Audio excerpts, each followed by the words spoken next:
প্রথমটি 48 মেগাপিক্সেলের primary camera. Primary ক্যামেরায় তোলা ছবিগুলো ছিল বেশ কালারফুল, ছবিতে ডিটেলস এবং ক্লিয়ারিটি পেয়েছি অসাধারণ। এছাড়া ডাইনামিক রেঞ্জও ছিল প্রশংসা করার মতো। ডে লাইটের মতো লো লাইটেও এর পারফরমেন্স ছিল দুর্দান্ত। 8 মেগাপিক্সেলের আলট্রা ওয়াইড ক্যামেরা থেকে ডিটেলস পেয়েছি তুলনামূলক বেটার। এছাড়া ডাইনামিক রেঞ্জও ছিল বেশ ভালো। 2 মেগাপিক্সেল ডেপথ সেন্সিং ক্যামেরা ছিল বেশ কাজের জিনিস। ব্যাকগ্রাউন্ড ব্লার করতে পারছিল একদম ন্যাচারাল। এতে 4K ভিডিও রেকর্ডিংয়ের পাশাপাশি থাকছে 120 FPS এ স্লো মোশনে ভিডিও ধারণ করার সুবিধা। ভিডিও রেকর্ডিংয়ে ইএস সুবিধাও থাকছে।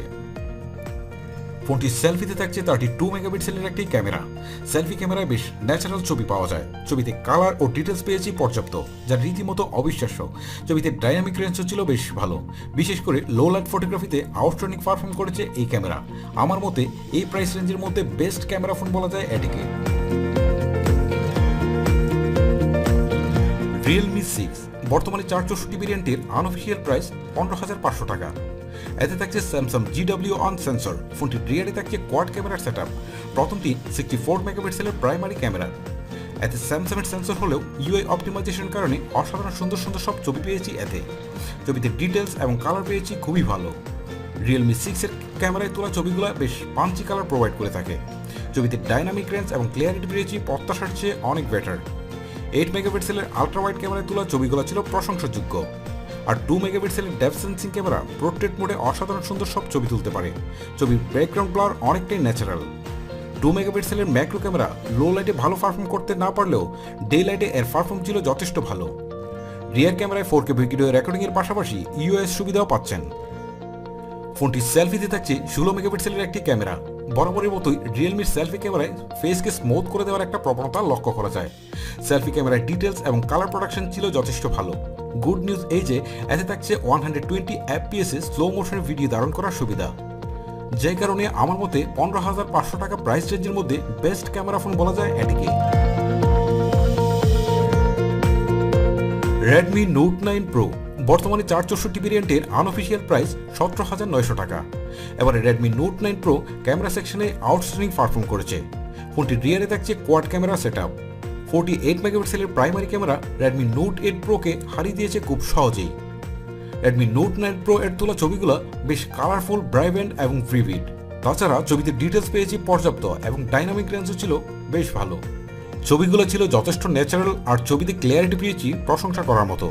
লো লাইট ফটোগ্রাফিতে বেশ ভালো পারফর্ম করেছে এই ক্যামেরা।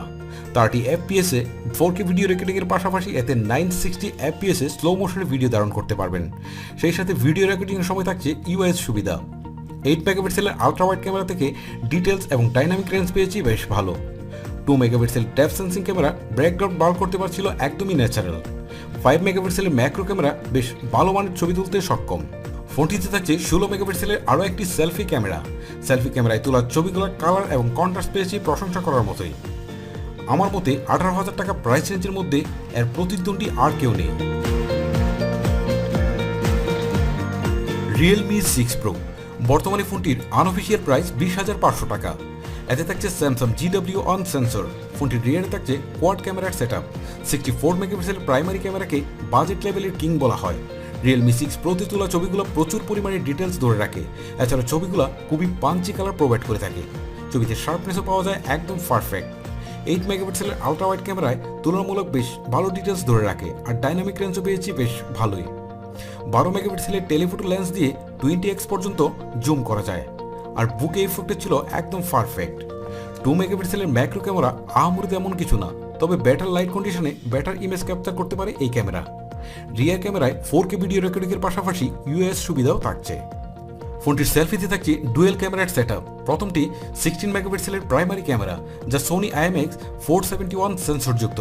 সোনি সেন্সর হওয়ায় এর ক্যামেরা দুর্দান্ত সব ছবি ক্যাপচার করতে পারে।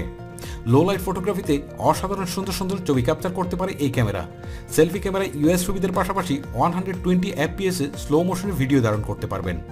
আর 8 মেগাপিক্সেলের আলট্রা ওয়াইড ক্যামেরা গ্রুপ ছবি তোলার জন্য খুবই পারফেক্ট। ছবিতে কালার প্রোডাকশন এবং ডাইনামিক রেঞ্জও পাওয়া যায় বেশ ভালো। আমার মতে 20,000 টাকা প্রাইস রেঞ্জের মধ্যে 2020 বেস্ট ক্যামেরা ফোন বলা যায় এটিকে।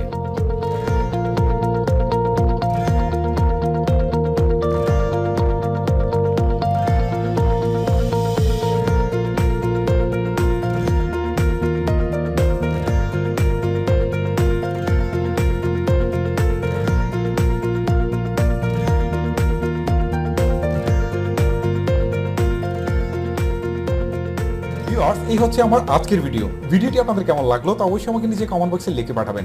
ভিডিওটি ভালো লেগে থাকলে অবশ্যই একটি লাইক দিবেন, সেই সাথে সোশ্যাল মিডিয়াতে বন্ধু বান্ধবের সাথে শেয়ার করে দিবেন। আপনাদের সাথে দেখা হবে পরবর্তী কোনো টিউটোরিয়াল অথবা রিভিউ। তখন পর্যন্ত ভালো থাকবেন, সুস্থ থাকবেন। আল্লাহ হাফেজ।